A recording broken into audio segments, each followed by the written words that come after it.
Assalamualaikum dan salam sejahtera. Terima kasih kerana menonton. Pada kali ini saya akan cuba kupas satu persoalan yang banyak bermain dalam kotak fikiran para trainers pada waktu ini, termasuk diri saya sendiri. Soalan mengenai adakah saya kompeten untuk menjalankan training secara online. Selama ni saya dah buat training offline, tapi kali ni saya nak pindah kepada online disebabkan faktor situasi semasa. Jadi persoalannya, saya ni kompeten ke? Yang bercakap ni boleh ke buat training secara online? Mampu ke? Mahir ke? Jadi kita nak lihat pada hari ini, kali ini dalam video ini kita akan cuba lihat bagaimana atau apakah kompetensi yang diperlukan oleh seorang trainer untuk dia transition daripada offline training kepada online training. Jadi adakah kita kompeten untuk menjalankan training secara online? Pertama sekali kita tengok balik apakah itu kompeten. Kat sini kita refresh, kita lihat kepada kompetensi model. Kompetensi model ada 3 elemen, elemen knowledge, skill dan behavior. Yang ini tidak berubah, insyaAllah. Masih lagi ada elemen knowledge yang diperlukan, ada elemen skills, ada elemen behavior. Jadi kita nak tengok dan kita nak cuba kaji manakah satu knowledge, skill, behavior, bukan komponen itu, tapi apakah pengisian di dalam knowledge, skill, behavior itu yang mungkin boleh jadi transferable daripada offline ke online. Yang mana yang trainer tu boleh terus pakai, yang mana yang mungkin trainer tu perlu add on dan tambah baik pada diri dia supaya dia boleh jalankan training secara online dengan efektif. Jadi yang pertama sekali kita tengok elemen knowledge. Seorang trainer sudah pasti dia faham tentang konten dia itu. Maksudnya dia subject matter expert, dia tahu konten dia dan dia tahu konten dia bagaimana untuk menyampaikan secara berkesan. Yang mana yang perlu diajarkan, yang mana yang perlu dilatih berkali-kali, yang mana yang memerlukan sedikit ujian dan sebagainya. Jadi dari segi konten, saya kira itu adalah direct transferable. Apa yang kita boleh ajar dalam kelas, sepatutnya itulah juga yang kita boleh ajar di dalam alam maya ataupun secara online. Training konsep adalah sesuatu yang transferable. Faham tentang learning styles, faham tentang law of learning, faham tentang self-concept, different approach, metodologi dan sebagainya. Yang itu sepatutnya transferable. Apa yang kita faham mengenai audience kita secara offline, sepatutnya boleh juga digunakan pakai secara online. Adult learning, adult self-preference dan sebagainya. Itu semua transferable. Jadi yang perlu di add on apa dia? Perlu di add on adalah knowledge mengenai IT sebagai contoh. Kita sebagai trainer, kalau kita nak jalankan secara online, kita perlu mahir tentang perkara-perkara seperti internet speed, kita kena tahu. Kita kena boleh bezakan antara platform untuk video conferencing dan platform untuk webinar sebagai contoh. Kita kena tahu beza tu. Tools yang kita pakai. Tahu tentang macam mana nak menangani isu-isu seperti bandwidth. Kita kena faham tentang macam mana kita nak transition slides, video dan sebagainya. Kena mahir lah menggunakan tools atau platform tu. Jadi IT knowledge ni kena ada. Tak ada lagi bawa thumb drive cocok, lepas tu present, bawa kertas bergulung-gulung dan sebagainya. Dah tak ada dah. Sebab semuanya akan berlaku secara online. Kena faham tentang learning management system. Bagaimana kita nak craft balik kita punya content mengikut kesesuaian learning management system yang kita nak pakai nanti. Okay. Apa yang perlu knowledge yang kita perlu ada adalah knowledge dari segi features pada IT ataupun platform itu. Boleh pakai video ke? Kalau boleh pakai video, macam mana nak rakam video, macam mana kita nak crop video dan sebagainya. Jadi itu adalah yang perlu add on. Training concept sama, itu transferable. Okay. Yang seterusnya kita lihat pula komponen skill. Skill ni, kemahiran training delivery secara offline dan online memang berbeza.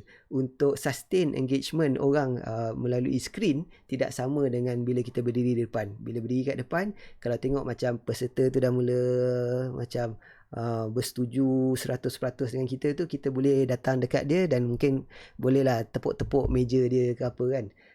Itu style lama lah. Tapi kalau secara online, kita nak buat apa, kita boleh bukan keluar tangan kita dekat skrin tu. Jadi metodologi tu perlu berubah dan kita perlu mahir tentang apakah medium yang boleh dipakai, apakah method yang boleh dipakai, tools yang boleh dipakai untuk mengubah training metodologi kita. Kalau dulu kita buat group discussion, so sekarang nak buat group discussion macam mana? Perlu ke buat group discussion secara online? Boleh tak digantikan dengan mungkin quiz, mungkin buat poll, mungkin just bagi reaction, thumbs up ke apa. Jadi itu crafting of the methodology tu perlunya kemahiran baru, kemahiran berfikir secara kreatif, kemahiran berfikir secara objektif. Itu perlu ada kepada trainer. Dari segi buat slides apa semua, itu tak ada masalah. Kemahiran tu masih lagi terguna pakai. Kemahiran buat training material dan sebagainya. Cuma soalan dia adalah bagaimana kita nak adaptkan kemahiran tu kepada online. Sebagai contoh, bila kita pakai webinar atau video conferencing dan kita tekan share screen. Kita tekan share screen tu, smooth tak perubahan antara gambar video kita dengan slides kita. Itu semua kemahiran yang perlu diaplikasikan. Kemahiran dari segi hardware, maksudnya mikrofon apa nak guna, video cam apa nak guna, lighting, nak pasang lampu ke tak nak pasang lampu, pasang lampu jadi macam ni, tak pasang lampu jadi macam ni.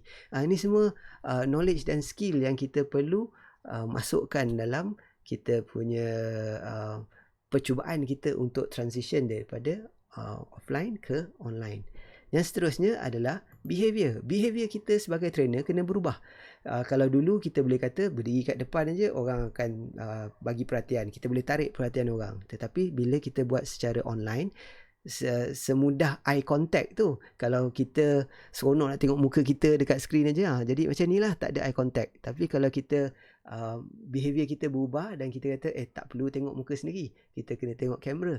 Jadi yang itu juga mainkan peranan. Behavior dari segi setup, kalau dulu dah otai, dah season, 15 minit sebelum training mula dah boleh masuk classroom, sambung, lepas tu terus buka slide, jalan.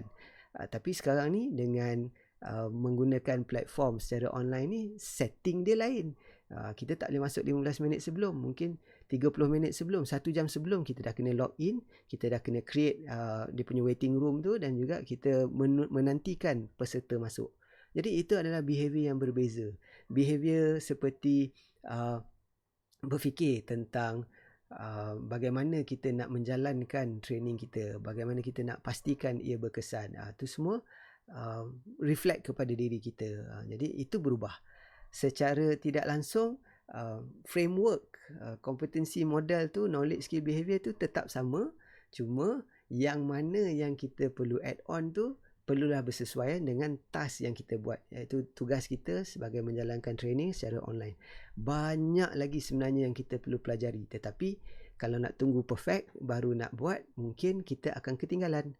Jadi masa yang ada sekarang ni, explore lah. Sebagai contoh, pada kali ini, video ni saya shoot dengan one shot, tak ada edit, tak ada apa, sebab saya nak cuba perhatikan bagaimana saya nak deliver message saya secara online. Sangat tough, a bit difficult, tak sama dengan bila kita interact secara face to face. Tapi kalau saya tak mulakan dengan ini dan saya tak berlatih daripada sekarang, kebarangkalian besar saya pun akan jadi obsolete. Jadi yang paling kita takut sekali ialah adakah kita akan obsolete sebagai trainer. Kalau boleh tak nak, insyaAllah kita elakkan, na'udzubillah. Jadi kita usahakan knowledge, skill dan behavior baru. Kita jangan terlalu selesa dan jangan terlalu pandang rendah pada diri sendiri. Jangan terlalu feeling down. Inilah masanya untuk kita explore.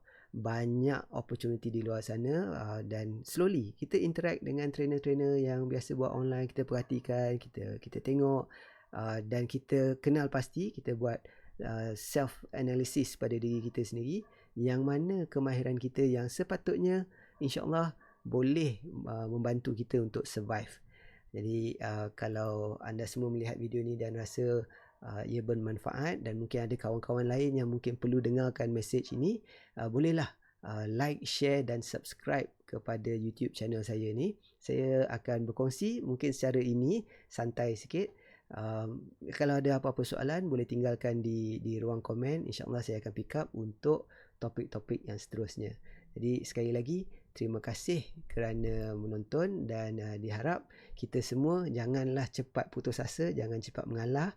InsyaAllah kita semua boleh kekal kompeten sebagai trainer sama ada online ataupun offline. Tetapi attitude tu perlu kita jaga dengan baik. Alright. Jadi sekian saja.